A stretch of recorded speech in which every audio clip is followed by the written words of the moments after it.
ठीक है, चलो अब तक क्या क्या डिस्कस करा है इलेक्ट्रोस्टैटिक्स में? तो हमने इलेक्ट्रिक फील्ड वर्कआउट करी है कुछ जगह की, ठीक है ना? क्या क्या इलेक्ट्रिक फील्ड वर्कआउट करी है जो याद रखनी जरूरी है? देखो सबसे पहली तो ये लाइन ऑफ चार्ज है। कैसी लाइन ऑफ चार्ज? तो finite line of charge. Finite line of charge से किस दूरी पे खड़े हैं? डी दूरी पे खड़े हैं। ऊपर की तरफ एंगल बना रहा होगा θ1, नीचे की तरफ एंगल बना रहा होगा θ2, ठीक है ना? क्या θ1 और θ2 इस तरह ऊपर और नीचे एंगल बना रहा होगा, ये लाइन ऑफ चार्ज। इसके लिए हम लोगों ने दो इलेक्ट्रिक फील्ड पावर प्लॉट की थी। एक को अलग से कैलकुलेट किया था जिसको हमने ई परपेंडिकुलर, और एक को हमने ई पैरेलल, इस तरह के नाम दिए थे। अच्छा, ये बात बोली थी क्या मैंने आपको कि इसको याद रखना जरूरी है? तो आई होप अभी तक याद होगा आपने को। बोलो ई पैरेलल का वैल्यू बोलो। K lambda by D cos θ1 cos θ2 और कॉस θ1। अच्छा, माइनस होंगे प्लस होंगे? पैरेलल में ही माइनस आता है, क्यों? क्योंकि उसी में कैंसिलेशन पॉसिबल है कि नहीं? ठीक है। What about E perpendicular? के लैम्बडा बाई डी साइन θ2 और साइन θ1। अब ये ऐड होंगे सब्ट्रैक्ट होंगे? ये ऐड होंगे। क्यों? क्योंकि दोनों के इफेक्ट ऐड होके ही परपेंडिकुलर फील्ड क्रिएट कर रहे हैं। पक्की बात ना? इसे याद रखना जरूरी है क्या? बहुत जरूरी है, ठीक है ना? इसके एग्जांपल्स हम लोगों ने किए थे लास्ट क्लास में, और थोड़े बहुत कर लें क्या? चलो बताना, आप जवाब देना प्लीज। ये डी है, ऊपर की ओर एंगल बन रहा है 30, नीचे की ओर एंगल बन रहा है 60। फाइंड, और लैम्बडा इसका चार्ज डेंसिटी है, लीनियर चार्ज डेंसिटी लैम्बडा है। कि बताओ जल्दी से इलेक्ट्रिक फील्ड ई परपेंडिकुलर भी, ई पैरेलल भी और ई नेट भी।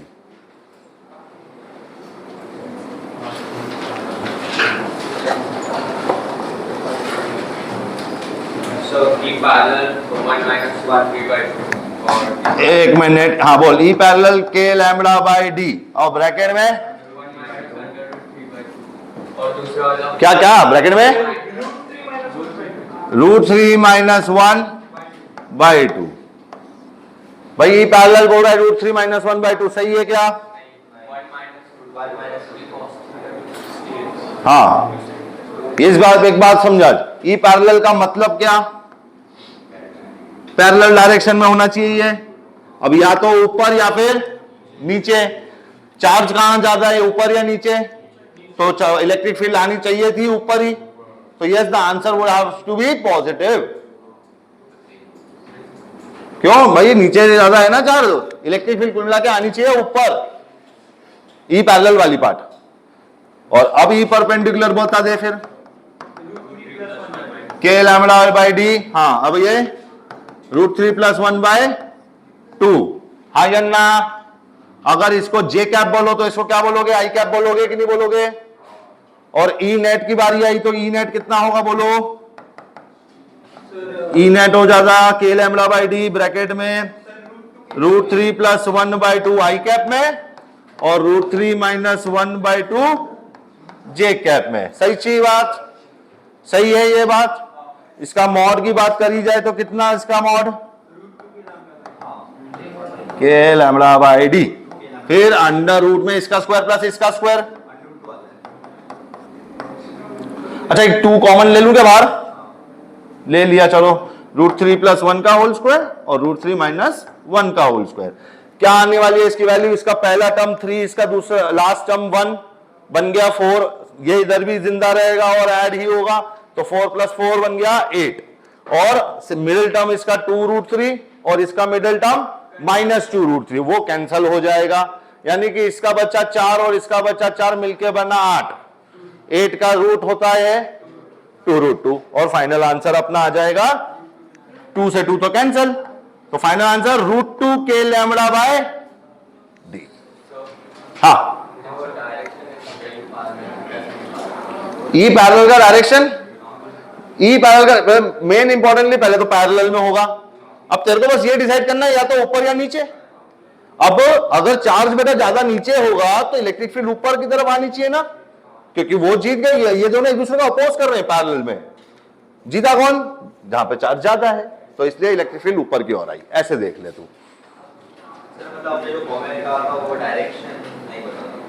नहीं, वो डायरेक्शन बता रहा है, क्योंकि वो डायरेक्शन बता रहा है। अगर वो पॉजिटिव आए, अगर वो पॉजिटिव आए इसका मतलब ऊपर, अगर वो नेगेटिव आए, हाँ क्यों? टू के अंदर क्या रखेगा? Cos theta 2 minus cos theta 1 रखेगा ना। हाँ, और कॉस थीटा 1 कम हो, कॉस थीटा ज्यादा, 30 ज्यादा होता है, तो इलेक्ट्रिक फील्ड नेगेटिव आ रहा है। ऐसा बोल सकते हैं कि वो बस मैग्नीट्यूड है। हाँ, ये तो बोल ही लो फिलहाल, अगर कंक्लूड करना है तो। इसके अंदर हमने ऊपर वाले में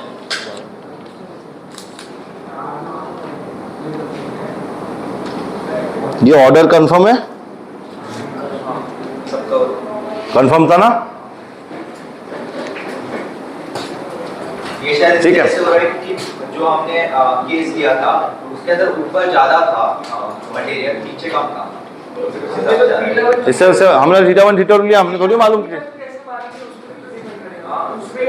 थीटा 1 ऊपर थीटा 2 हमने नीचे माना है। हमने जो माना है उस हिसाब से बोल रहा हूँ। थीटा 1 हमने ऊपर माना है, थीटा 2 हमने नीचे माना है। जब लिमिट्स लगी थी तो हमने थीटा 1 थीटा माइनस थीटा 2 से लेकर थीटा 1 तक गए थे हम। ऐसा मानो कि theta 1 when theta 1 greater than theta 2 वैसे माना था। थीटा 1 जब बड़ा रहेगा, नहीं ऐसा कुछ नहीं माना था अपन ने, नहीं। हाँ, जो भी हो, आपको इतना आइडिया तो सिंपली लग जाएगा भाई डायरेक्शन कौन सा होने वाला है, तो इसलिए इसके बारे में और चर्चा की जरूरत नहीं है। चलिए ठीक है ना, चलो moving on to next part. ठीक है, हेडिंग डाल लें।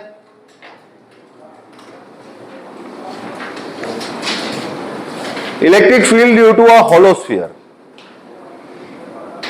हेडिंग डालें, electric field due to a hollow sphere.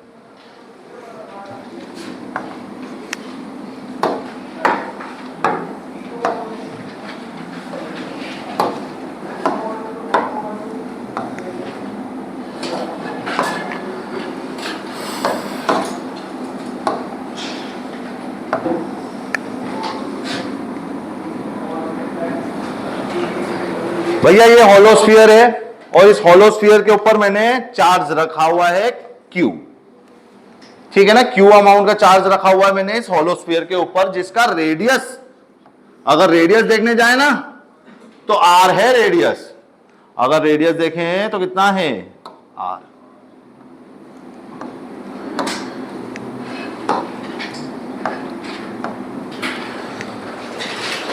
ठीक है, point of calculation this point, we want to find the electric field at this point।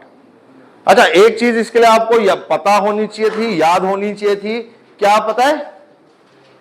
तो इधर लिखता हूं उस बात को। रिंग है, रिंग की एक्सिस है x, रिंग का रेडियस है r। अरे हाँ बोलो, इसको बोल लो z, हाइपोटेनियस को। तो इसकी वजह से इसके ऊपर चार्ज कितना बड़ा? Q। तो इसकी वजह से इधर इलेक्ट्रिक फील्ड कितनी आती है पॉइंट P पे? हाँ, KQX by x square plus r square की पावर 3/2। ये याद रखना पड़ेगा आपको, ठीक है ना? ये सबको बोल दूंगा, याद रखना पड़ेगा। और तो और मैं तो बोलता हूं ये भी याद रख लो तो कोई बुरा नहीं है। क्या इसको लिख सकते हैं KQ बाय जेड स्क्वायर, और एक x बाय जेड और है ही, जिसको और एक तरीके से बोल सकते हैं। बोलो क्या? KQ बाय जेड स्क्वायर, और अगर ये एंगल है थीटा तो x बाय जेड क्या बन जा? cos theta. So this is also one form in which you should remember this part, okay no? Because we are going to use it now. हम ऐसा कर सकते हैं, स्फीयर को बहुत छोटे-छोटे रिंग में तोड़ेंगे। वही कर रहेंगे हम। पड़ेगी, बिल्कुल पड़ेगी बेटा। तो अब क्या कर रहे हैं हम? इस पॉइंट P से कैलकुलेशन कर रहे हैं। अरे हाँ, और अब जरा सा एक रिंग, अब एक रिंग इमेजिन कर लेते हैं।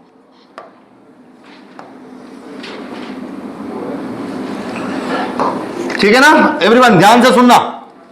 ये जो पॉइंट है ना, R डिस्टेंस दूर है, और ये जो पॉइंट है ना, इसको Z बोल दिया। यहां क्या करूंगा मैं पता है, थीटा एंगल पर जाऊंगा और डी थीटा एंगल का एक रिंग इमेजिन करूंगा।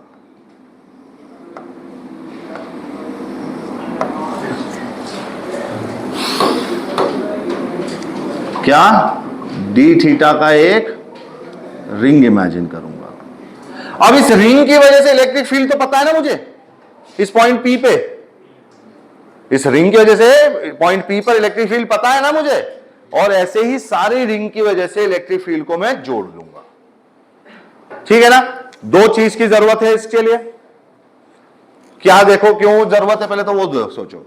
ये बेटा ये रिंग है, ये रिंग से x दूरी, ये रिंग का रेडियस r और ये रिंग का हाइपोटेन्यूज, जो रिंग के एज पे पड़ने वाला लेंथ है वो z। तो ये इलेक्ट्रिक फील्ड का, और ये एंगल बेटा लेट से अल्फा। तो ये इलेक्ट्रिक फील्ड की वैल्यू आएगी कितनी, पहले तो वो बोलो जल्दी से, k q z square into cos alpha, final result. ये बात तो हमारे दिमाग में है। आगे चलते हैं इस रिंग के बारे में कोई बात करने के लिए, तो उसके लिए मेरे को क्या क्या चाहिए, इधर से देखो। इसका चार्ज चाहिए, क्यू चाहिए ना, इसका जेड स्क्वायर चाहिए ये वैल्यू, और एक कॉस अल्फा का रिलेशन चाहिए जो बदलता जाएगा। इसको बोल रहे हैं अब अपन अल्फा।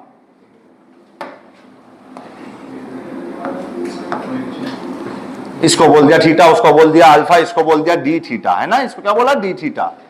अरे हाँ बोलो, तो ये लेंथ कितनी है बेटा, आर डी थीटा है ना? अरे ये लेंथ आर डी थीटा है ना? Charge density sigma, what is this, we call this surface charge density. क्या? Total charge by total volume, और इस केस में तो वॉल्यूम नहीं, इस केस के अंदर तो सरफेस चार्ज डेंसिटी है क्योंकि सरफेस प्रेजेंट ही चार्ज पे। तो total charge by total area, area of a sphere is 4 pi r square. तो ये हो गई इसकी चार्ज डेंसिटी। अरे हाँ है ना? अब ये जो इस पे बेटा चार्ज है, उसको कितना चार्ज कहा हमने, dq। ये dq कैसे गिनूंगा, इधर साइड में गिन रहे पहले अपन बेस लाइन्स। dq कैसे गिनूंगा, तो सिग्मा इंटू डी, जितना एरिया उतना चार्ज, ऐसी वाली बात है। ठीक है? एरिया कितना है इसका बेटा, हाउ मच, तो the thickness is r d theta and where is the circumference, वो हो गई उसकी पूरी की पूरी 2 पाई आर, ऐसा है ना? अच्छा आर कौन सा, लेकिन ये वाला आर बेटा, यहां से लेके यहां तक, हाँ है ना?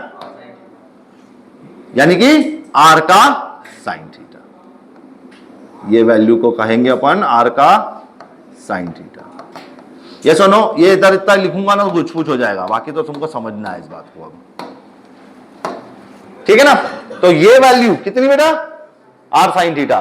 तो 2 pi into r sine theta हो गया इसका सरकमफ्रेंस।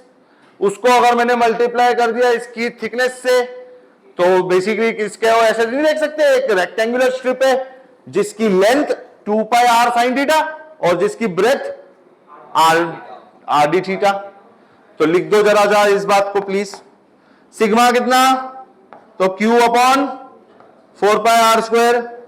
अब डीए के लिए कितना क्या लिखूंगा, 2 पाई आर साइन थीटा, सही है, इंटू आर डी थीटा, सही है। देखो कुछ कैंसिल आउट होने वाला है, आर स्क्वायर गया, पाई गया, 2 भी गया, 2 बचा है बस एक नीचे, ये 4 पाई आर स्क्वायर में से 2 बचा है एक नीचे। क्या लिखूंगा इसको, देखो q by 2 that is total charge by 2 into sine theta d theta. सही बात। तो इसके लिए जो Q चाहिए था वो तो मुझे मिल गया, हाँ या ना? अब यार ये Z जो है, Z रिंग बदलूंगा ये Z बदलेगा ना? देखो अलग अलग रिंग पे जाऊंगा Z भी बदलेगा, ये अल्फा भी बदलेगा, ये थीटा भी बदलेगा, ये बहुत कुछ बदल रहा है यार। नोट डाउन कर ले एक बार, तो नोट डाउन कर लेते चलो। कौन कौन वेरिएबल है जरा प्लीज मेरे को पढ़ लो। हाँ बोल, आर वेरिएबल नहीं भाई, चलो एक काम करो, कौन कौन फिक्स है उससे शुरू करो। भैया आर फिक्स है, कैपिटल आर भी फिक्स है, small r and capital r r fixed, yes और नो? अरे हाँ ना। वेरिएबल कौन कौन है? सबसे पहले तो जेड है ही है, नो डाउट जेड वेरिएबल है, और थीटा और बतना, इतना तो वेरिएबल नहीं है, सही बात। तो ये सारे क्या हैं? वेरिएबल्स, और ये सारे क्या हैं? कांस्टेंट्स। तो ये बात का ध्यान रखेंगे हम लोग, हाँ ना, यस नो? अच्छा, ट्राइंगल है ना, ये ट्राइंगल, इस ट्राइंगल के अंदर हम लोग थीटा आर, स्मॉल आर और जेड को कैसे रिलेट करते हैं? तो हम लोग लिखते हैं कॉस थीटा इक्वल टू इसका स्क्वायर प्लस इसका स्क्वायर माइनस इसका square, r square plus r square minus z square divide by 2RR। अरे हाँ बोलो। यानी कि इसी तरह से अगर एक और चीज देखना चाहो तो ये भी देख सकते हो, कॉस अल्फा। क्या लिखोगे कॉस अल्फा को? Z square plus small are square minus capital are square और पूरे में डिवाइड बाय 2ZR। अरे ऐसा लिखेंगे कि नहीं लिखेंगे? ये इसको कहीं और लिख लेना चाहिए था मुझे।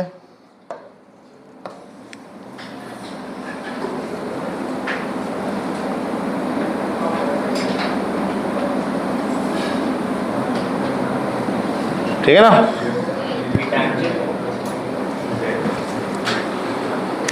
सही बात है। तो ये तो हो गया एंगल रिलेशन। अब हमारा टारगेट क्या था? Electric field due to a ring लिखना और फिर ऐसी सारी रिंग की वजह से आने वाली इलेक्ट्रिक फील्ड को जोड़ देना। जोड़ने के लिए इंटीग्रेशन की मदद लेंगे, ठीक है ना? तो पहले तो इस छोटी सी रिंग की वजह से इलेक्ट्रिक फील्ड की वैल्यू को लिख दे। लिखें? चलो रेडी एवरीवन, आइज हियर। ठीक है, सब लोग आइज हियर।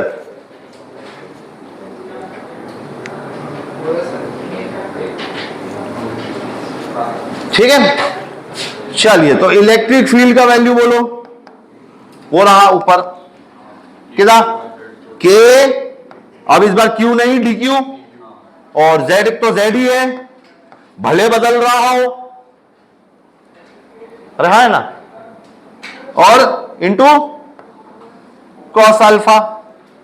अरे सब सही लिखा हूं? क्या लिखूंगा? डी क्यू की जगह लिख दूंगा क्यू बाय 2 और sign theta d theta into now cos alpha. हा या ना? चलो, क्या क्या वेरिएबल है?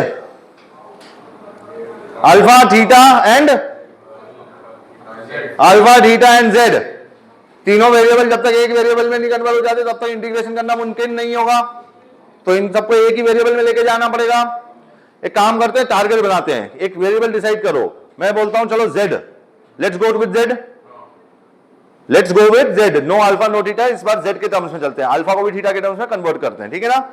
चलो, तो यार ये तो इधर डी थीटा है, तो ये तो देखते ही समझ में आ गया क्या मुझे कि ये लिखा कॉस थीटा का इक्वेशन। अगर इसको डिफरेंशिएट मार दूं तो मुझे मिल जाएगा जेड और थीटा का रिलेशन। क्या करने का बोल रहा हूं, जरा ध्यान से सुनना। यहां जो एक कॉस थीटा लिखा है उसको मैं क्या करूंगा? डिफरेंशिएट करूंगा, ठीक है? पहले तो ये बात समझो प्लीज, क्या cos theta was equal to small are square plus capital are square, बोलो यार, minus z square by 2R capital r. Let's differentiate this entire thing with respect to z. Let's differentiate this entire thing with respect to z. तो cos theta का differentiation with respect to z क्या? देख ऐसे बोल रहा हूं, इसको differentiate कर दो जेड के रिस्पेक्ट में, इसको भी डिफरेंशिएट कर देना जेड के रिस्पेक्ट में। इसका डिफरेंशिएशन क्या होगा? कॉस का डिफरेंशिएशन जल्दी बोल। अरे प्लस साइन माइनस साइन, और फिर D theta by D Z भी आएगा, क्योंकि डिफरेंशिएट तो जेड के रिस्पेक्ट में करना था। राइट हैंड साइड में आर कांस्टेंट है क्या? क्या कैपिटल आर भी कांस्टेंट है? हाँ, सेंटर से आपकी दूरी तो कांस्टेंट है, small r and capital r also. Differentiation होगा तो किसका होगा? खाली जेड स्क्वायर का। जेड स्क्वायर का डिफरेंशिएशन कितना दे देगा? देखो -2z दे दिया ना उसने, -2z। इसका फाइनल रिजल्ट देख रहे हो तुम किस तरह लिख सकते हैं हम? Sine theta d theta can be equated to minus minus तो प्लस हो गए 2z dz। रिजल्ट को पीछे ले जाएं, ठीक है, इस रिजल्ट को पीछे ले जाएं और इसमें रख दें। नीचे का कांस्टेंट नहीं बचेगा। एक मिनट आगे हाँ, तूने सही बोला। नहीं, अपन ने मिस किया उसको, सॉरी। ये अरे ये इधर डिवाइड हो रहा है, वो अब भी डिवाइड होता रहेगा। Thank you. तो 2r/r रह गया, 2 से 2 को कैंसिल कर दिया, तो यहां पे जो जवाब होगा वो कितना हो जाएगा बेटा? अब बोल, z/r capital R into dz। अब सही है। पहले तो डायमेंशनली सही नहीं था, अब डायमेंशनली सही भी है भाई। dz इधर से आया नीचे से ऊपर, और वैसे भी डायमेंशनली चेक करना, लेंथ लेंथ लेंथ लेंथ, तभी तो डायमेंशनलेस बनेगा, है ना? चल, अब इसको रिजल्ट को पीछे यूज करेंगे। हाँ, लिखना तो सब एक साथ मिलकर, रुक जाओ, लिखने की जल्दी मत करो, इसको बहुत समझने की जरूरत पड़ेगा। This is a leap now, ठीक है? तो अभी ध्यान दे देखना, साइन थीटा डी थीटा को क्या लिख सकते हो? वो जेड वाला टर्म में, तो बोलो क्या लिख सकते हैं उसको? हाँ, क्या था? Z d z by r r, है ना? एंड कॉस अल्फा, वो भी जेड के टर्म्स में पता ही है हमें, कितना? Z square plus small are square minus capital are square, और डिवाइड में 2zr। कुछ काटापीटी हो रही है? अरे कुछ काटापीटी हो रही है क्या? एक मिनट रुक जा, कहां से? ये z और ये z, और कुछ है? और कुछ निगा? यहां पे था 2zr, z ने z को मार दिया।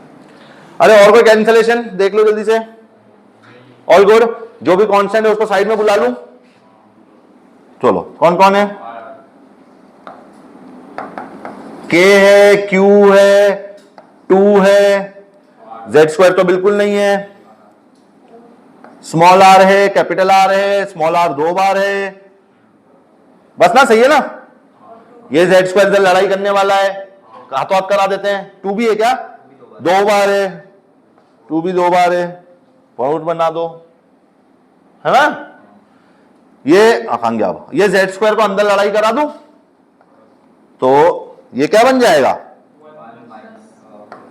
हाँ, रुक जाओ, 1 plus r square minus capital are square divide में जेड स्क्वायर, और ये सब मल्टीप्लाई हो रहे हैं किससे? अब ये इंटीग्रेट हो जाएगा। इंटीग्रेशन किसका होगा? इस हिस्से का, ये तो कांस्टेंट है, और ये हो रहा है सारी की सारी इलेक्ट्रिक फील्ड का इंटीग्रेशन, जो देगा मेरे को टोटल इलेक्ट्रिक फील्ड। यस और नो? अब भी लिख दो, अब पहले सब लिख दो, ताकि तुम पढ़ पढ़ के लिखना है ना सबको। दिख रहा है क्या सबको? नेक्स्ट पेज पे क्या किया है हमने? वो बहुत इंपॉर्टेंट स्टेप की है ना? और वो कहां लिखोगे? तो यहां पहुंच जाने के बाद, यहां पहुंच जाने के बाद इसके इधर ऐसे साइड में लिखना, ठीक है? कि this result we will be using over here, ये भी लिख लेना। पीछे, ठीक है।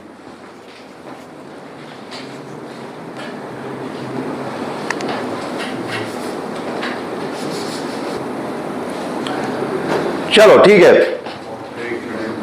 राज राज ऑफ कर देना, ठीक है। तो फिर से हम लोगों ने करा क्या? इसको रिंग के टुकड़ों में किया और सारी की सारी रिंग के ऊपर इलेक्ट्रिक फील्ड गिनी है, क्योंकि एक रिंग की वजह से इलेक्ट्रिक फील्ड हमें पता है एक रिंग की वजह से इलेक्ट्रिक फील्ड हमें इस तरह से पता है, किस तरह से, के Q by Z square into cos alpha in this case, yes और नो। इस तरह से पता होने की वजह से हमने इस बात को इधर यूज करा, क्यू की जगह डी क्यू लिखा, यस और नो, क्योंकि डी क्यू है चार्ज, इस पे डी क्यू चार्ज भी हमने फाइंड किया। फिर उसके बाद हमने क्या किया, कॉस अल्फा को रिलेट किया इधर ट्राइंगल से, और अब जो हमारे पास वेरिएबल्स हैं वो हैं थीटा, अल्फा और जेड, जिसको हमें कन्वर्ट करना है एक सिंगल वेरिएबल में। कितने वेरिएबल है बेटा? जेड है, थीटा एंड अल्फा। तो you have all this 3 variables included in one equation.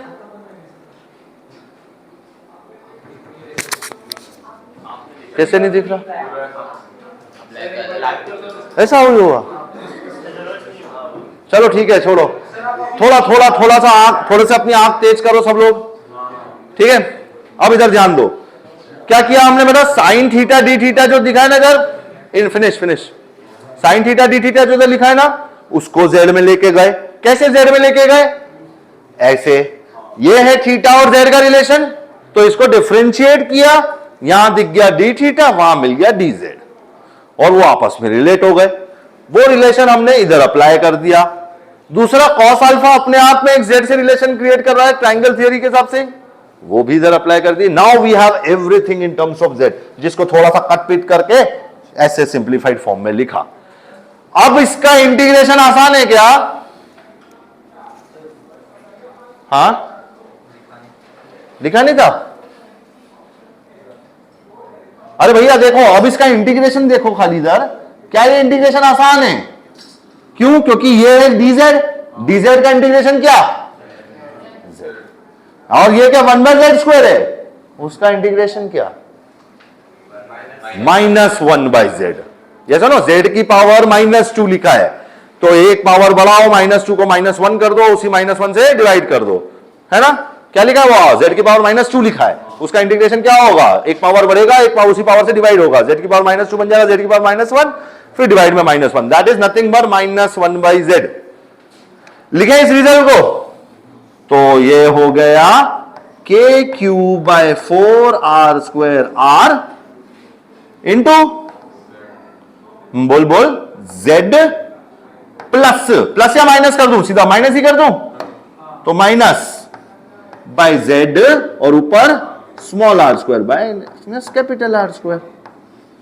हाँ ना, यस नो, ये लिख लिया तो आगे वाले पेज पे इसको डायरेक्ट यूज करूंगा। अब ये लिख लिया अपन ने तो लिख लो, फट से लिख लो, फिर अभी आगे वाले पेज पे रिपीट होगा।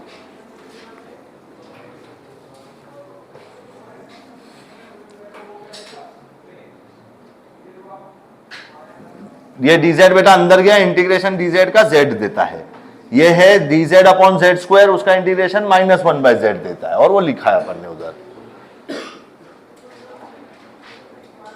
अब now we will bifurcate this calculation into 2 parts. Everyone, now we will separate these 2 calculations in 2 parts. एक होगा आउटसाइड द सर्कल, एक होगा इनसाइड द, सॉरी, एक होगा आउटसाइड द स्फीयर, एक होगा इनसाइड द स्फीयर।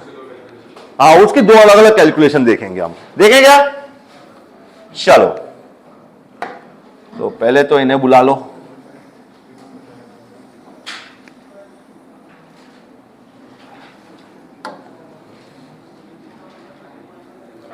सबसे पहले तो इलेक्ट्रिक फील्ड का जो वैल्यू आया वो याद दिलाओ प्लीज मुझे।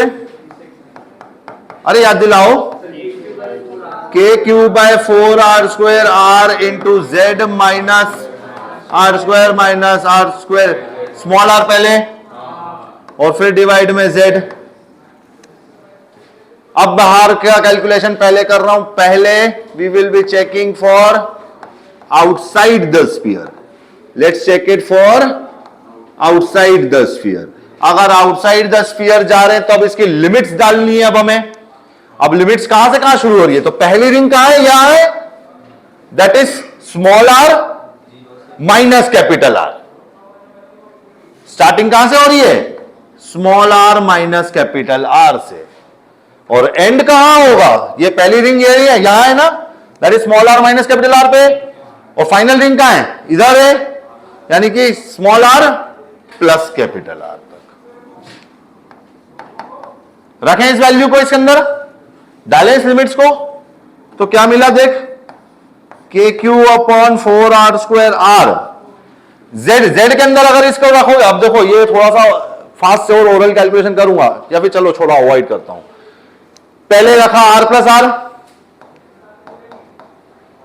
इधर भी और इधर भी,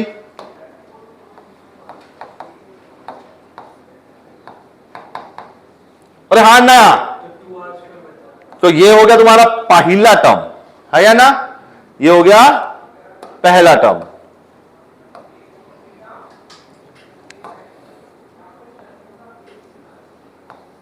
हाँ अब सही है, ठीक है ना। इसे माइनस करेंगे किससे, दूसरे टर्म से। कौन है दूसरा टर्म, तो small r minus capital R Z की जगह, और फिर ये लिखा है r² माइनस कैपिटल R² और डिवाइड में small r minus capital R। All good है। अरे ये सही है क्या, कुछ काटा पीटी करके रिजल्ट दिखना चाहिए तुमको, अब तुमको खुद को दिखना चाहिए, बोलो ये हो गया क्या, small r minus capital R, ये सुन लो। यहां ये हो गया small r plus capital R। थोड़ा सा कटा पिटी करेंगे अभी भी, तो ये स्मॉल r कट जाएगा और कैपिटल R जुड़ जाएगा, 2r हो गया कि नहीं, अरे हाँ बोलो,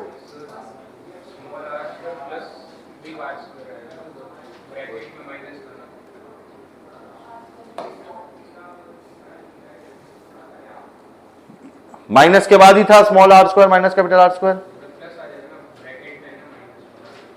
तो माइनस अभी जिंदा रखा है ना मैंने, माइनस को अंदर घुसाया नहीं ना, माइनस को मैंने अंदर घुसाता तो वो माइनस प्लस कर देता, मैंने माइनस को माइनस ही रहने दिया, इधर भी और इधर भी, तो ये small r² minus capital R² ही था, रहेगा। ब्रैकेट कैसा, अच्छा एक ब्रैकेट बनाना चाहिए था ऐसा, हाँ लेकिन दिख रहा है ना तेरे को, तो क्या कि भैया ये माइनस बाहर है, फिर अंदर आके मल्टीप्लाई होता है ना, उसके लिए ब्रैकेट बनाना अब तो जरूरी कहां है अपने लिए, यस और नो, अरे यस और नो। तो बस अब वो काम करो भाई, यहां देखो ये स्मॉल r कट गया, कैपिटल R 2 बार हो गया, यहां पे भी स्मॉल r कट गया, हाँ कि नहीं, यहां पे भी स्मॉल r कट गया, क्या 2 बार आ गया -2r, जो बन जाएगा +2r, 2r और 2r टोटल 4r। तो भैया अब ये कैलकुलेशन हो गई आसान, टोटल है के क्यू बाय 4² r, और अब इधर आया 2r प्लस 2r, या फिर ऐसे लिख लो याद रहेगा, 2r माइनस ऑफ 2r, सही है, जो कट गया फाइनल बचेगा क्या, अरे ऐसा तो इलेक्ट्रिक फील्ड एक पॉइंट चार्ज की वजह से आता है, ऐसा इलेक्ट्रिक फील्ड तो एक पॉइंट चार्ज की वजह से आता है ना, एक कैपिटल क्यू पॉइंट चार्ज अगर मेरे से r दूरी पे खड़ा हो तो, यस और no, and it behaves the same way, and the hollow sphere behaves the same way, same maths use कर देता है वो, ठीक है, हिंस प्रूव्ड वाली बात है। तो ये कहां चेक किया, ये inside check, sorry outside check किया, सेम टू सेम कैलकुलेशन अपन इनसाइड के लिए भी करेंगे। अब लिख लिया क्या सबने,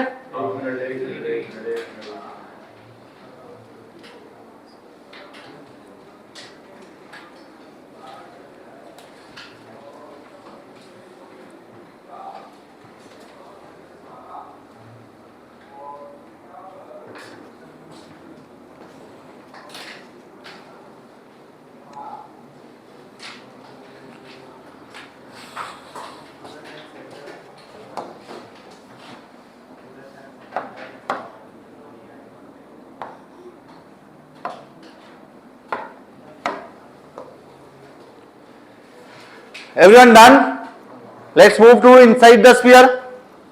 अब ध्यान देना, बदलेगा क्या, पहले तो ये बोलो इलेक्ट्रिक फील्ड की वैल्यू बोलो यार, बोलो, हाँ E इक्वल टू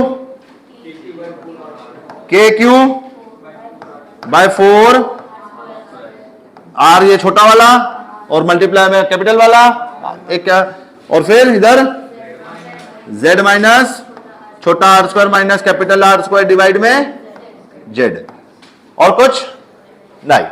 अब जान लो अब कहां खड़ा हूं, अब बाहर खड़ा हूं क्या?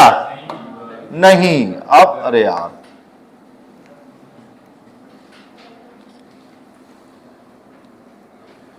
ठीक है, अब कैसे खड़े हैं हम? अंदर की तरफ खड़े हैं।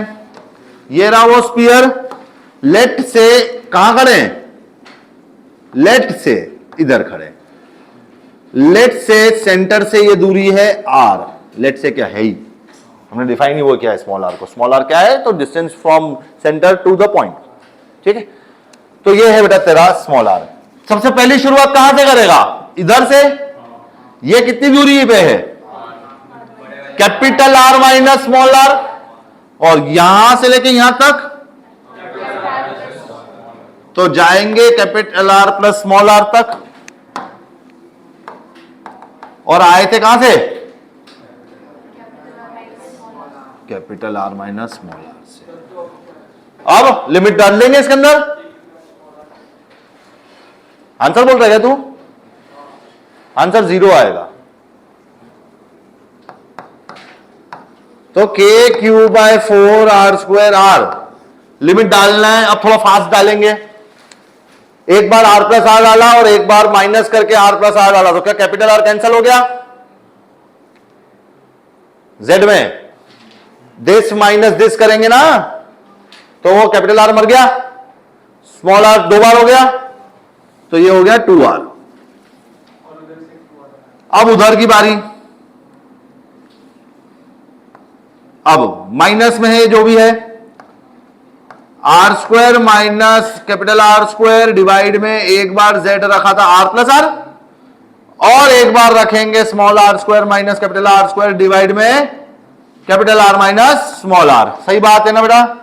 ये कट के क्या बन जाएगा? Small r minus capital r. और ये क्या बन जाएगा? ध्यान से देखना, ये पहले तो माइनस करना पड़ेगा, है ना? फिर जाके बनेगा ये capital r plus small r, तो वो प्लस हो जाएगा। अब इस बात को नीचे लिख देते हैं ताकि थोड़ा आसानी से देख सकें।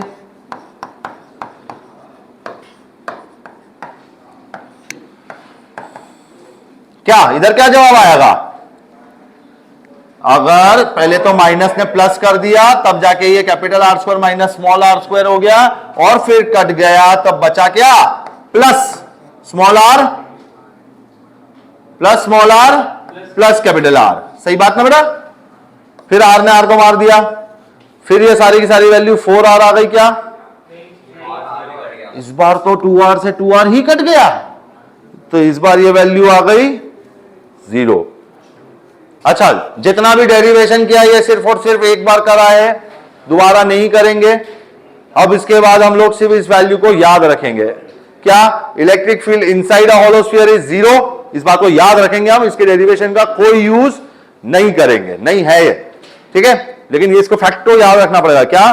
कि inside a hollow sphere the electric field is going to be 0, the outside the sphere the electric field is going to be just like a point charge, just like a point charge। ठीक है ना? कितना? तो KQ by small are square. सही बात?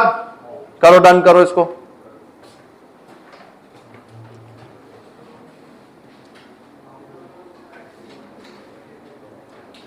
Next heading डाल दो, electric field due to a solid sphere, और ब्रैकेट में लिख देना नॉन कंडक्टिंग। ब्रैकेट में लिख देना non conducting. Electric field due to a solid sphere, और ब्रैकेट में लिखना नॉन कंडक्टिंग। अच्छा, ये ब्रैकेट में नॉन कंडक्टिंग क्यों लिखना जरूरी है? हाँ भाई, इलेक्ट्रिक बाजू में ये लिखना क्यों जरूरी है? क्यों भाई? हेडिंग डालो, electric field due to a solid sphere, और ब्रैकेट में लिखना नॉन कंडक्टिंग। क्यों कह रहे हो नॉन कंडक्टिंग?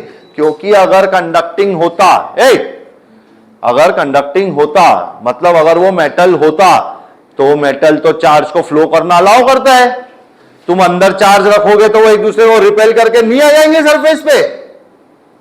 क्या कह रहा हूं, फिर से सुनना। एक सॉलिड स्फीयर है, अगर वो कंडक्टिंग होगा मतलब अगर वो मेटल से बना होगा, तो मेटल कैसा?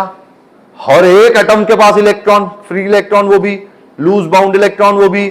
और अब वो क्या करेंगे? अगर तुमने उधर चार्ज रखा अंदर, तो वो आपस में रिपेल करेंगे। और रिपेल करने के चलते वो लोग धक्का खा के आगे चल भी पाएंगे. There is a flow here, they can have a flow here and then they will flow towards outermost positions. और वहां पे जाने के बाद फिर वो लोग है ना सरफेस पे हो गए तो वो तो एक हॉलो स्फीयर बन गया.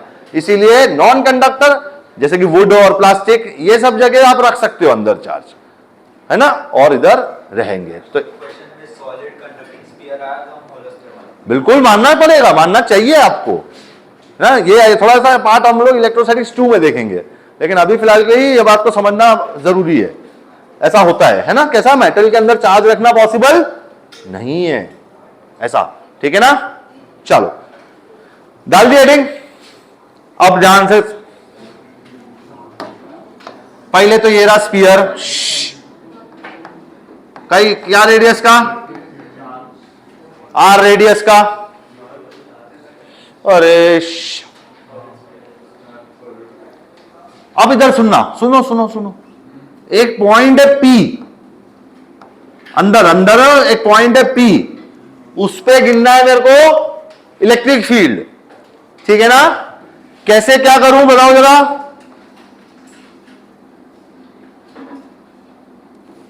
इस पॉइंट पी पे इलेक्ट्रिक फील्ड है, क्या करूं तो एक इमेजिनरी स्फीयर बना लूंगा. मतलब पूरे के पूरे सॉलिड स्फीयर को किस में तोड़ दूंगा, इमेजिनरी होलो स्फीयर्स में तोड़ दूंगा. ये इसका थिकनेस कितना बेटा, ये क्या बनाया हो, आर दूरी पे डी आर बनाए हैं, है कि नहीं. आर दूरी पे डी आर बनाए, सही बात. एक बात बताओ, क्या ये होलोस्फीयर बन गया. एक और दूसरी बात बताओ, क्या तुम होलोस्फीयर के अंदर खड़े हो, तो होलोस्फीयर के अंदर खड़े रहने से इलेक्ट्रिक फील्ड आती है क्या. तो यार इसका मतलब मैं तो इस पूरे के पूरे स्फीयर को दो हिस्से में बांट देता हूं. एक जो होलोस्फीयर्स बाहर आ रहे हैं जिसकी वजह से इलेक्ट्रिक फील्ड आएगी नहीं तो उससे मेरे को मतलब नहीं, और एक जो होलोस्फीयर अंदर हैं. क्यों, क्योंकि इनकी वजह से इलेक्ट्रिक फील्ड आएगी and it will come as a same as point charge. अरे same as like point charge. मान सकता हूं क्या कि अब ये एक इमेजिनरी स्फीयर देखो,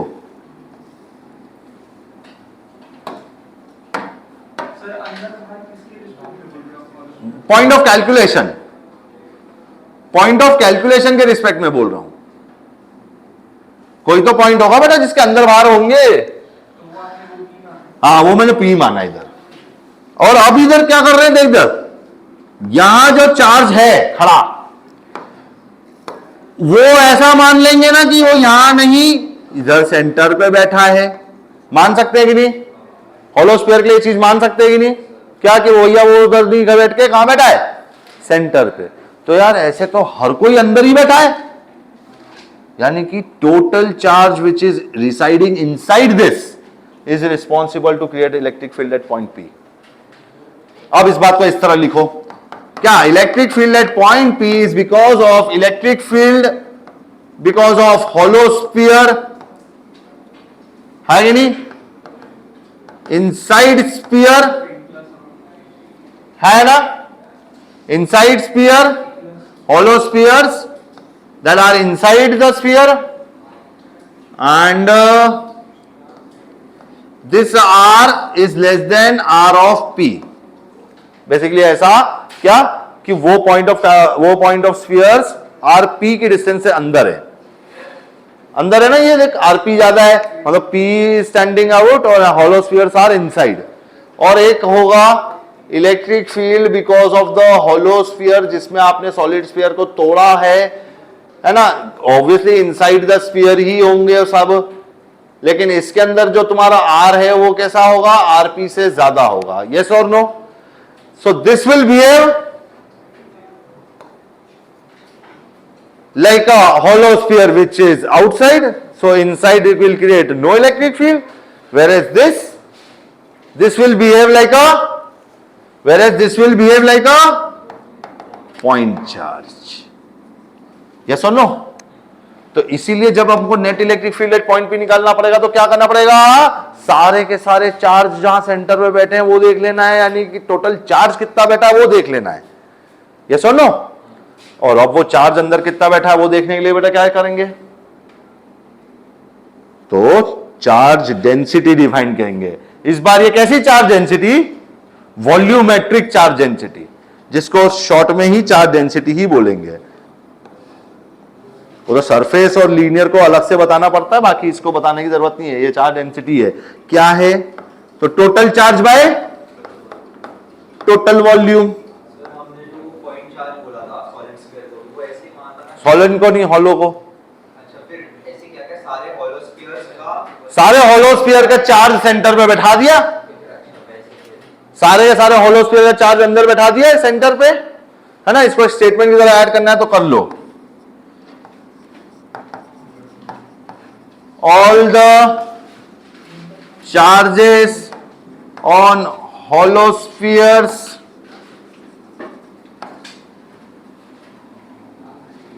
कौन से hollow spheres? This one है ना, will reside, है ना, will reside at center mathematically, not physically, mathematically. हाँ, ये कह सकते हैं हम कि भैया सेंटर पर बैठे हैं, सेम इलेक्ट्रिक फील्ड प्रोड्यूस करेंगे जो वो एक हॉलो स्फीयर कर रहा होगा। हाँ, है ना? ये बात दिख रही है, जुड़ रही है। तो यानी कि जो टोटल चार्ज होगा, अब इसका हिंट्स बना दो। Hints, total charge inside the sphere, the concentric sphere। कैसा स्फीयर भाई? inside the concentric sphere, hence the total charge inside the concentric मतलब कॉमन सेंटर, concentric sphere। क्या? hence total charge inside the concentric sphere containing point P will be responsible for, अरे भैया, will be responsible for net electric field। Concentric बोलने के लिए दो body define होने चाहिए, स्फीयर तो एक ही है, तो ये एक तो तेरा सॉलिड स्फीयर और एक जो तेरा स्फीयर है जिसमें तूने पॉइंट पी को कनेक्ट कंटेन करा हुआ है।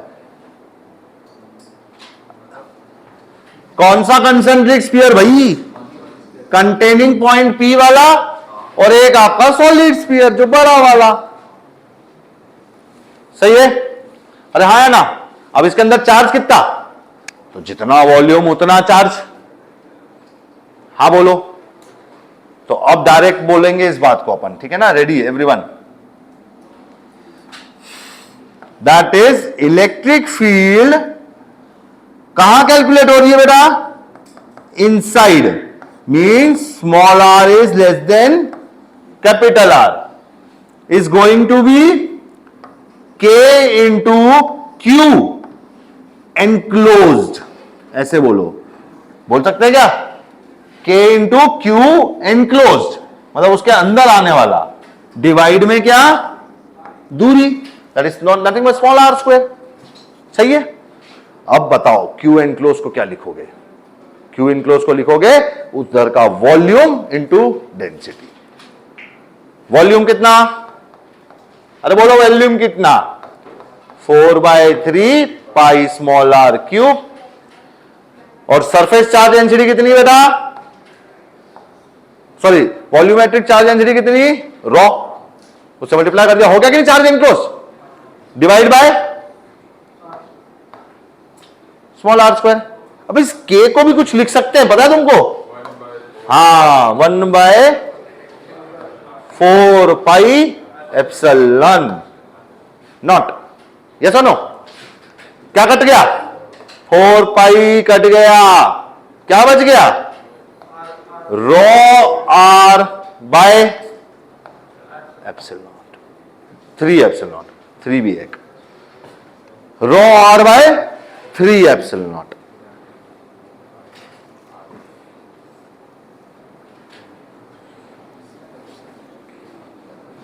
यूनिट क्या? Newton per coulomb electric field है भाई, फोर्स पर कूलम, एक कूलम पे लगने वाला फोर्स है, नथिंग बट क्या है, what do mean by electric field? मां उसको रात को सोना तमीज से, नहीं पर रात को आराम से सो के आना। पानी पिला उसको, चल। हाँ, कौन से पॉइंट को? जो लिखा है सेंटेंस, मैं पढ़ भी दे रहा हूं, वो सुन लो। देखो पहले सुन लो पूरा, इधर देख के सुन पहले। Hence, total charge inside the concentric sphere containing point P will be responsible for net electric field. और उसके ऊपर था all the charges on the hollow spheres will reside at center mathematically, है ना? Mathematically to calculate the electric field sense of being, not in all sense. चलो हो गया क्या?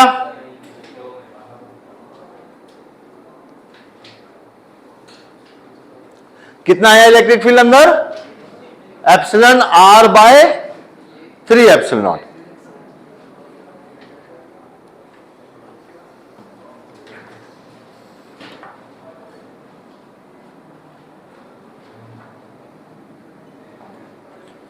What about outside?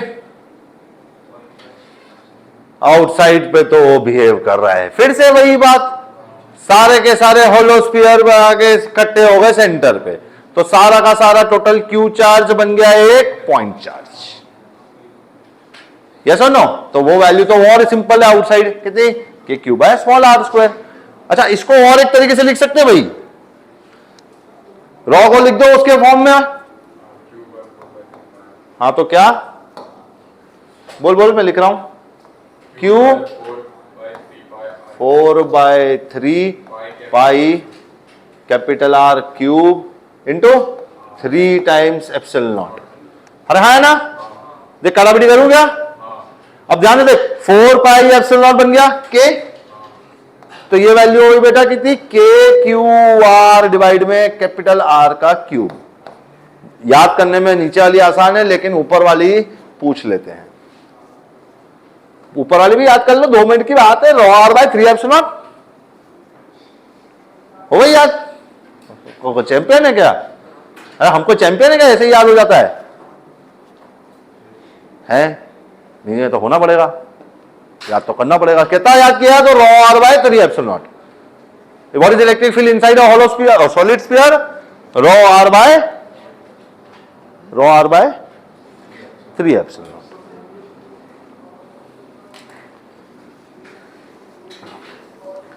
जबकि आउटसाइड, अब आउटसाइड के लिए क्या करेंगे?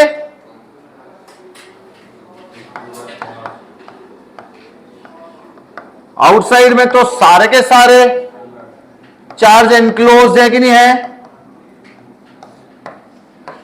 तो वो तो सिंपली हो गया के क्यूब बाय आर स्क्वायर, खत्म। Outside is not a problem, only अंदर थोड़ा सा देखना पड़ेगा एक सॉलिड स्फीयर के लिए। अच्छा, सॉलिड स्फीयर कैसा sphere? Conducting, non conducting? Compulsory? Compulsory है क्या? अगर कोई दे दे कंडक्टिंग सॉलिड स्फीयर तो तुमको समझ जाना है चार्ज कहां रिसाइड कर रहा है? सरफेस पे कर रहा है, चार्ज अंदर स्टे कर सकता नहीं है, खत्म बात।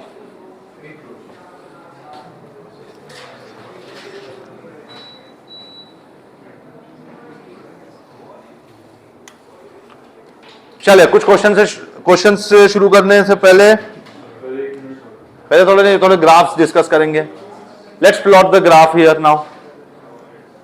हो गया क्या सबका? अच्छा, खाली इसको ऐसे ही देख लो ओरली। जैसे जैसे दूरी बढ़ रही है, क्या मेरा इलेक्ट्रिक फील्ड बढ़ रहा है? स्मॉल आर, देखो जैसे जैसे स्मॉल आर बढ़ रहा है मेरा इलेक्ट्रिक फील्ड बढ़ रहा है। तो इसका मतलब what kind of behaviour this is? Straight line, it's a straight line. ये सुनो, जो सरफेस तक जाते जाते इंक्रीज होगा और सरफेस पे पहुंचने के बाद उधर से बाहर जाओगे तो 1/r² से डिक्रीज होगा। तो हो गया क्या? तो अगर मैं ग्राफ बनाऊं, अरे यार, इलेक्ट्रिक फील्ड और आर का, रेडी? ये बना रहे अपन किसके लिए? हेलोस्फीयर के लिए। और ये बना रहे अपन सॉलिड की स्फीयर के लिए। ठीक है? What about hollow sphere? अरे होलोस्फीयर के लिए इलेक्ट्रिक फील्ड आर डिस्टेंस तक कितनी? ये पोजीशन है small r equal to capital r, तो यहां तक इलेक्ट्रिक फील्ड कितनी? 0। हाँ है ना? जैसे ही सरफेस पे पहुंचे एकदम से राइज हो गई और फिर 1/r² के हिसाब से डिक्रीज। ये एकदम से जंप ले रहा है इधर। और ये वैल्यू कितनी है बेटा? KQ/R²। All good?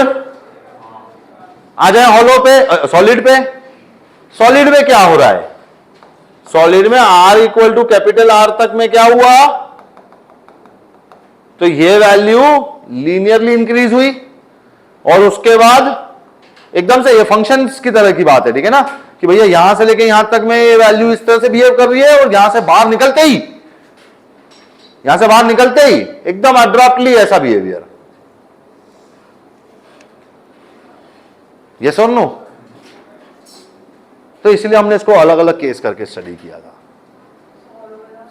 हॉलो वाला 0, ये डॉट डॉट लाइन भाई वो नहीं है, डायग्राम नहीं है। हाँ, फिर 0 कैसे? अरे क्या कर रही है होलोस्फीयर के लिए भैया? गिना अपन ने इतनी मेहनत करी, उधर पूरे 15 मिनट इंटीग्रेशन सीखा है, चालू नहीं हुआ और अभी तुमने खत्म कर दिया है। तुम बात मानते नहीं हो फिर। हाँ बोल। अरे वो उस पोजीशन पे, सरफेस पे बाद में तो आर कम होता जा रहा है, लेकिन सरफेस पे तो आर की वैल्यू कैपिटल आर है, इसीलिए KQ/R²। और वो मैक्सिमम भी है, वो भी दिख रहा है तुमको, इसलिए वो ग्राफ बनाते अपन ताकि मैक्सिमम दिख जाए। दिख रहा है ना मैक्सिमम?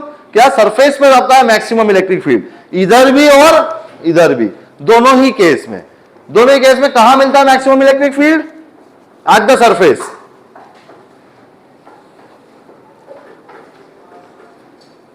अब देखते हैं कुछ क्वेश्चंस।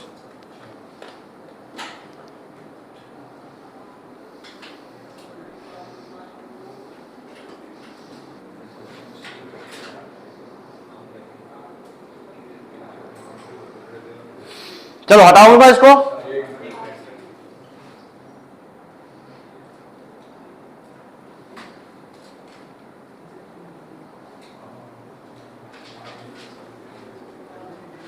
अच्छा, ये क्वेश्चन को पहले अपने लोग मिलके सॉल्व करेंगे, उसके बाद में जाके तुम लिखोगे। लिखने की जल्दी नहीं करोगे, ठीक है? मैं रुक जाऊंगा,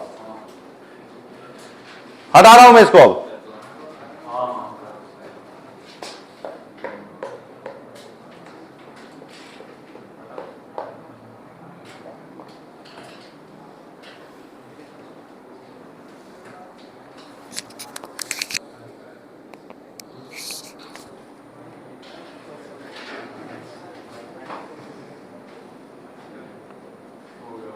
सबका चलो ध्यान से सुनना सब लोग इधर। ओए ready? There are two concentric shells,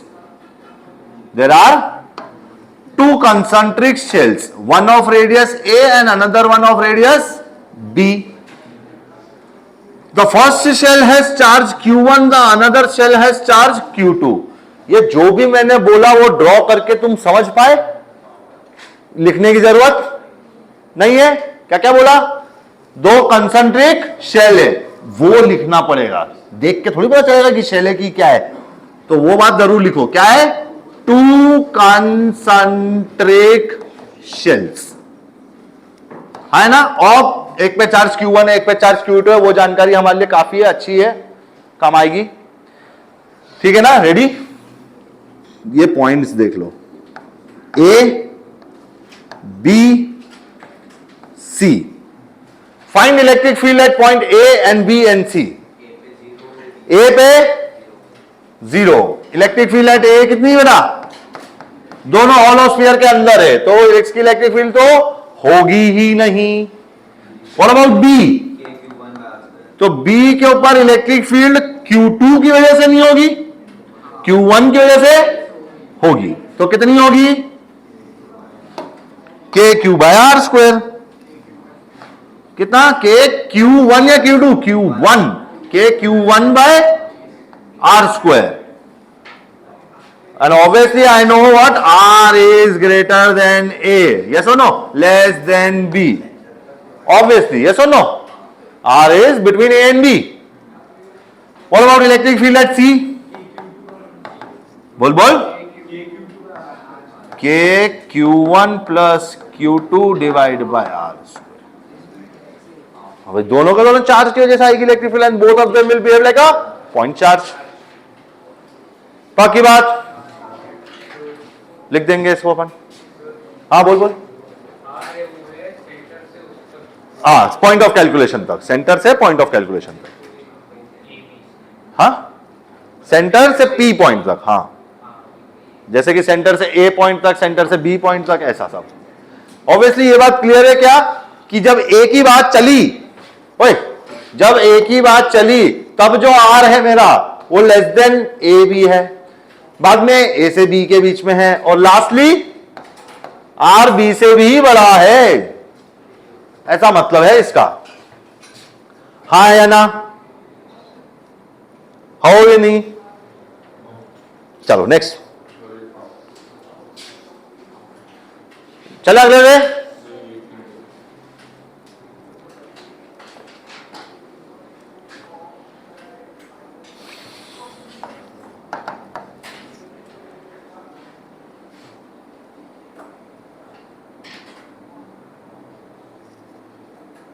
next,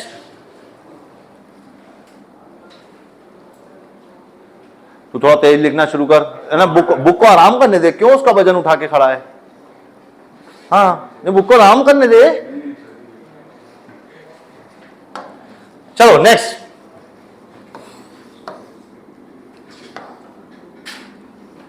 फिर से कंसंट्रिक है, इस बार एक शेल है और दूसरा सॉलिड स्फीयर। क्या, एक बार एक शेल है और दूसरा solid sphere. This one is shell, obviously shell, radius B, यह है solid sphere, radius small a, rad small a, rad मतलब रेडियस।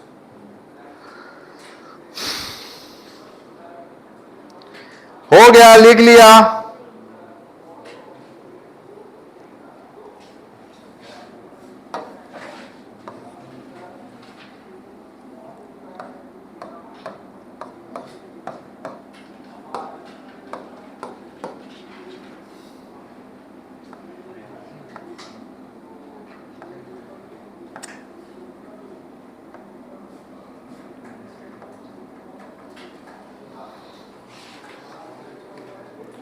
Ready everyone?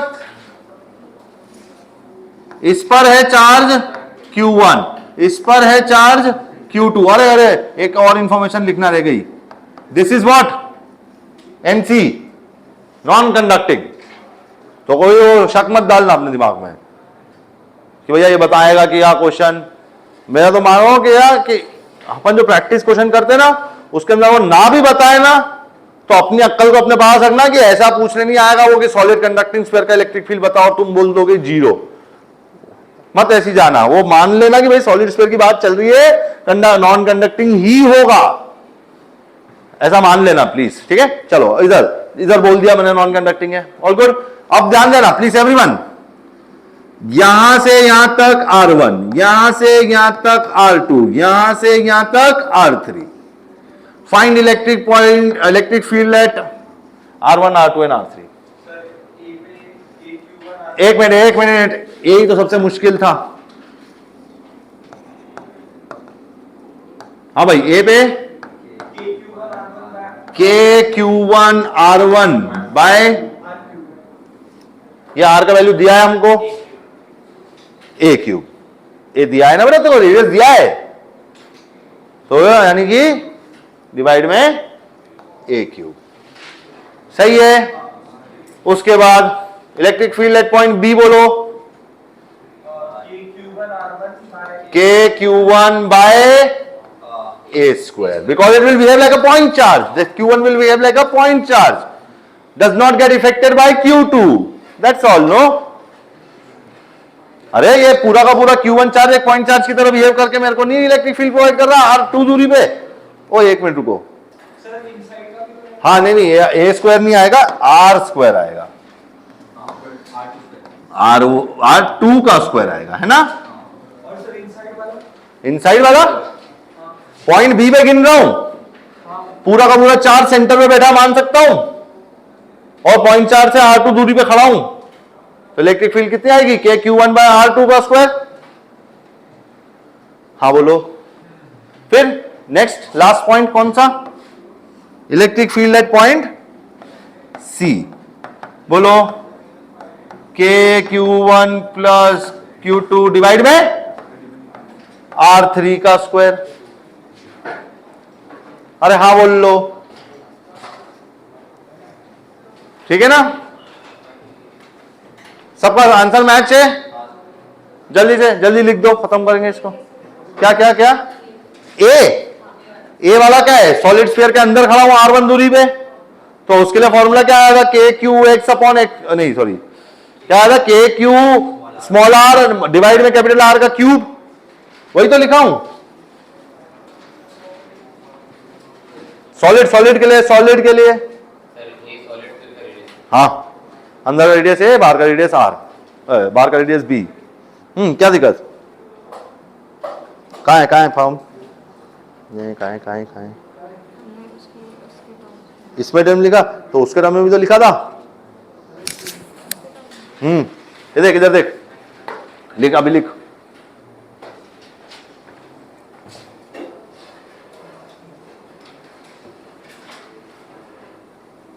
इधर देख,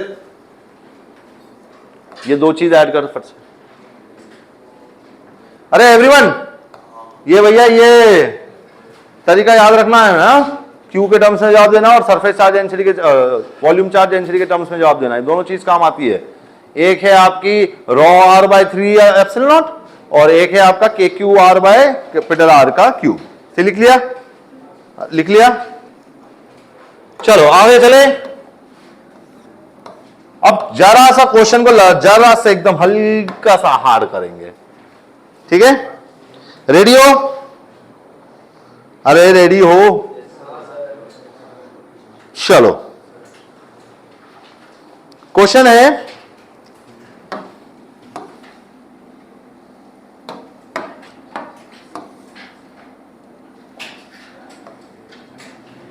क्यों कलर फिल करने का ऑप्शन है इसमें,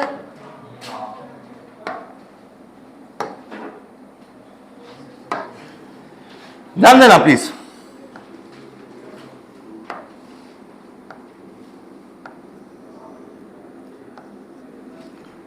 देख के समझ में आ गया होगा क्या, solid sphere with a cavity, solid sphere with a cavity, ठीक है ना। उसमें एक पॉइंट ले लेना, कोई भी आर्बिट्री पॉइंट P, अरे आर्बिट्री पॉइंट ले लेना P, और उस पॉइंट पर इलेक्ट्रिक फील्ड फाइंड करनी है। गिवन क्या है, तो वॉल्यूमेट्रिक चार्ज डेंसिटी गिवन है, कूलम पर मीटर क्यूब। क्या दिया हुआ है, सम कूलम्स पर मीटर क्यूब का वॉल्यूम चार्ज डेंसिटी दिया हुआ है, ठीक है ना, वॉल्यूमेट्रिक चार्ज डेंसिटी ये दिया हुआ है, कितना चार्ज कितने वॉल्यूम में, ऐसा दिया हुआ है। और लेकिन उसमें कैविटी क्रिएट कर दिया। अच्छा, क्या ये कंडक्टिंग है, नॉन कंडक्टिंग है, नॉन कंडक्टिंग है, ठीक है ना, इसकी बहस नहीं होगी। कैसे करें इसको, तो यहां पे क्या है कैविटी के अंदर, जितना पॉजिटिव चार्ज है उतना नेगेटिव चार्ज भी है, ऐसा ही समझ लो। तो क्या करेंगे, इसके अंदर जो चार्ज है वो उसको वापस लौटा देंगे और एक नेगेटिव चार्ज भी रख देंगे, हाँ या ना।